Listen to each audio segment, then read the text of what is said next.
Hello guys, what is up? My name is JGP. Thank you for checking out the video. And today we're going to be looking at PlayStation Now. I have tried out their free trial, and I think that I have a very good assessment on whether or not you should buy. This video will be broken up into three parts. We have graphics, we have performance, and we have whether or not you should buy it or worth, or whatever you want to call it.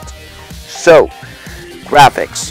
Graphics were average. There is no upscale because it's on a PS4. There is no downscale because PlayStation Now is a streaming service.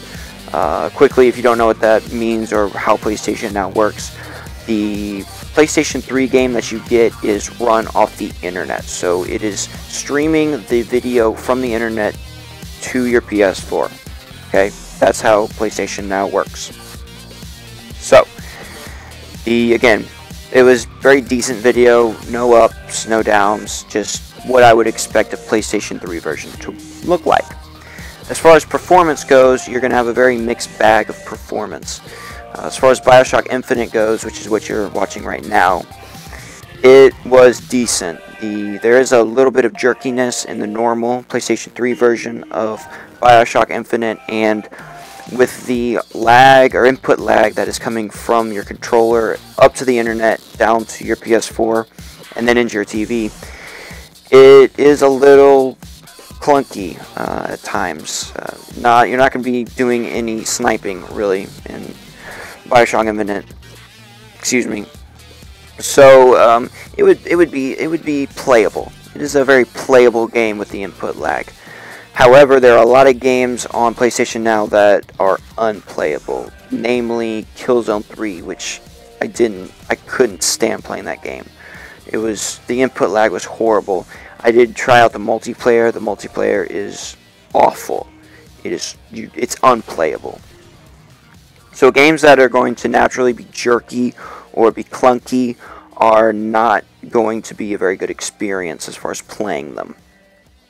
So, the probably best performance I saw was from Sniper Ghost Warrior 2, which is what you are seeing now, and you're seeing a side-by-side comparison of the PS4 and PS3 graphics, if you wanted to take a look at that.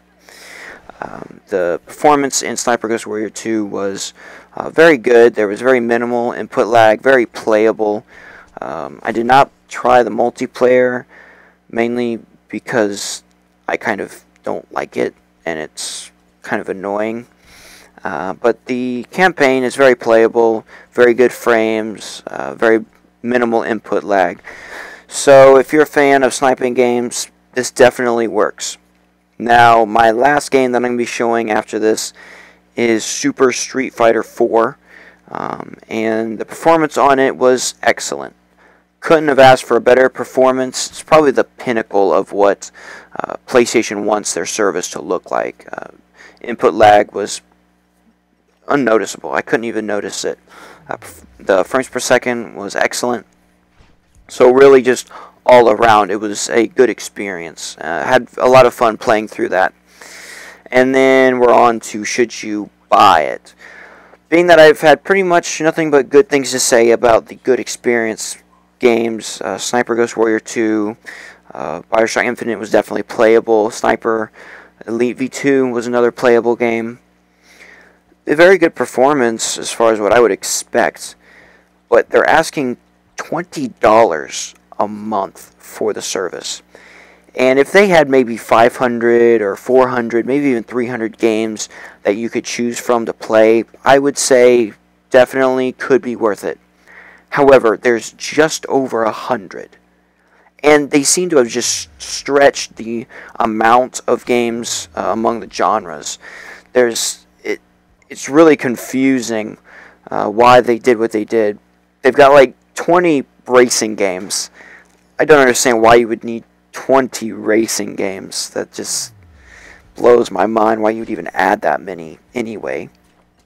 But, wow, that just blows my mind anyway. Anyway, off that. The amount of games between each genre, other than the racing games, are pretty small as far as RPGs, shooters, fighting games, strategy games, and sports games. They're really stretched out. They don't have good quality ones other than the Street Fighter and Ghost Warrior 2. I don't understand why they went with the games that they went with to choose. They are just not, almost none of them are AAA games. They're, well, I guess they're AAA, but they're more like AA. They're just not the games you would think of. You know, I would think they'd immediately want to add Black Ops 2, they'd want to add a lot of Call of Duty games like that, maybe Battlefield, just some really well-liked games. But they didn't. They added Last of Us, and that was it. That's the only game that I was like, oh, well, of course they added that. Not that they shouldn't have added it, because they should have. But that's the only game that made sense to me. That was, oh, well, they should have added that. Like, almost all the other games are just like, why? Why would you add that instead of an alternative? So, the main thing is it comes down to the games. The inventory is just not what it should be to pay $20 a month.